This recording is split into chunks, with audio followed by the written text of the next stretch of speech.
Welcome back. You are now looking at the pages area, and the paging system is very close to the post system in terms of how we present information. Now we're looking at this page because you'll need to know that pages, when they're set up, are either set up as child pages or they're set up as parent pages. Now everything that you see here is not set up as a child page, meaning WordPress treats this as a category all by itself. Now, when we create a page, we can create a page that is a child of any of these pages, or we can set it up so that it is a parent page like all the rest. So we're going to go ahead and we're going to start by clicking the Add New button. We're going to place our content into our post. We're going to get rid of some of this noise. Going to switch over to the visual editor. Going to make this again. We're going to do something with our subtitles, and we're going to hyperlink some of the information. Now, if you look to the right hand side, what you're going to notice is that we can determine that this can either be a parent page or it can be a child page, or we can determine what the parent page is, and you'll see all those pages before. So we want to make this a child page of the About category. We can do that. And when we click Publish, we'll actually see it. So let's go ahead and click Publish. And now let's go back to the All Pages area. And if you'll notice, that page is now treated as if it is a child page of the About section. So what we want to do now is take a look at the URL. And what you'll notice is that it's considered to be a child page. So you'll notice that there is the About section, and now there is our page name. So you'll want to take note of how the URL is going to appear when you actually do your pages in that way.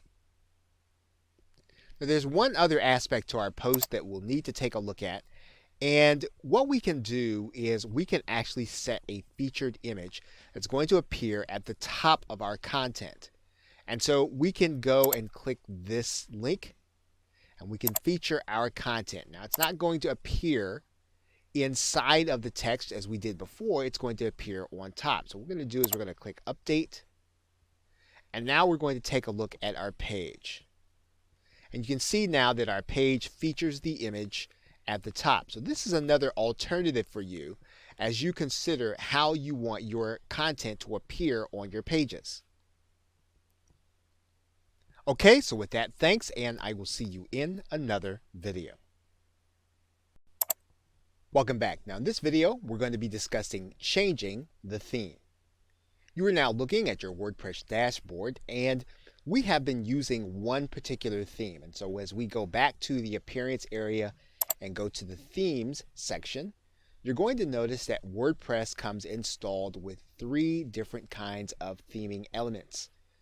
Now there are a couple of things that you can do. You can actually go and look for other themes, and you can do that by going to click the Add New button.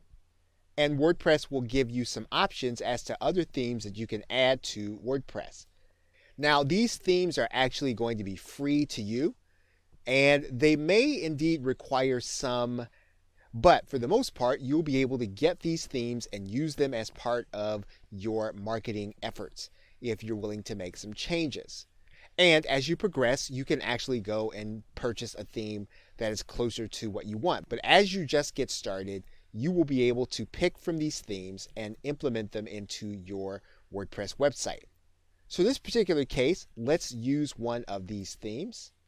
And all we'll need to do is to click the Install button. We can preview the site and see what it's going to look like.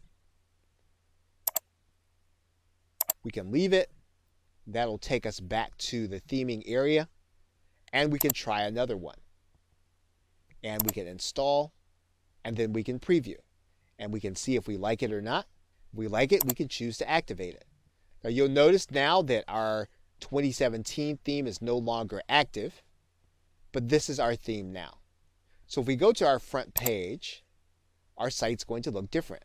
Now what we can do is we can actually go back and we can change our theme back to the way that it was.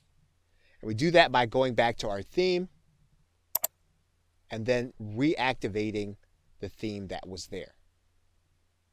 Now, in order to find other WordPress themes, what we can do is you can do a Google search, and you can actually just type in WP or WordPress theme, and you'll have some alternatives that you can look through.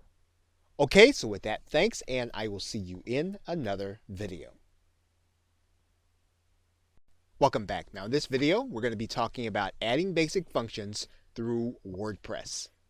Now you may run into situations where you are going to want to change some of the functionality inside of your WordPress site. And in order to do that, you are going to be looking to change some of the plugins.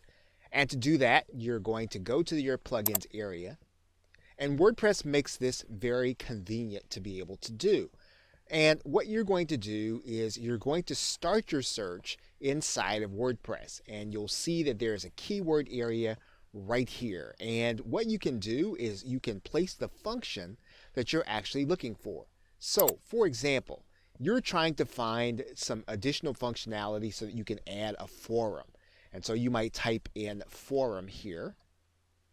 And WordPress will search for all of the plugins that can be used that will put a form onto your site. And so you can actually see reviews and what you can actually add to your WordPress site by clicking the install button. Maybe you're looking for an appointment calendar. And so you're going to type in appointment, and once again, you're going to see all of the functions that you can add to your WordPress site. Now, this is not necessarily going to change your entire site into this, but it will add it to your WordPress site. So the way that you change the functionality first is you're going to start within WordPress. Now, of course, you can go and you can search in Google, you can search in Yahoo, you can search in Bing to try to find it, but this is going to be the very best place for you to be able to start because you're going to be able to see the reviews. You can do the same thing with themes. You can click Add New Theme. And what you can do is you can actually use what's called the feature filter. And you can start to look for themes according to the parameters that you want. And so if you are looking for a theme with 3 columns, and you're looking for something that has a custom header, then what you can do is you can actually apply these filters. And WordPress will actually bring you back some of the themes that you will be able to use. Now, once again, all this does is change the basic look of your theme. If you want to change the functionality, you are going to want to use the plugins. Now, if you find that you've installed a plugin, now let's go to the installed plugins area, and you are uncomfortable with what it is doing on your site, what you can do first is you can deactivate the plugin. And what that will do is that will take out anything that you've done with that plugin on your site.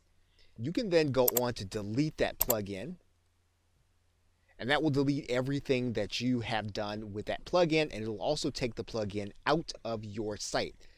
Now, in some cases, you will need to do this because your site may not do what you wanted to do once you've installed a plugin. And so one of the ways that you investigate is to go back and take out plugins that you have put in if your site was working correctly prior to your installing it. Okay, so with that, thanks, and I will see you in another video.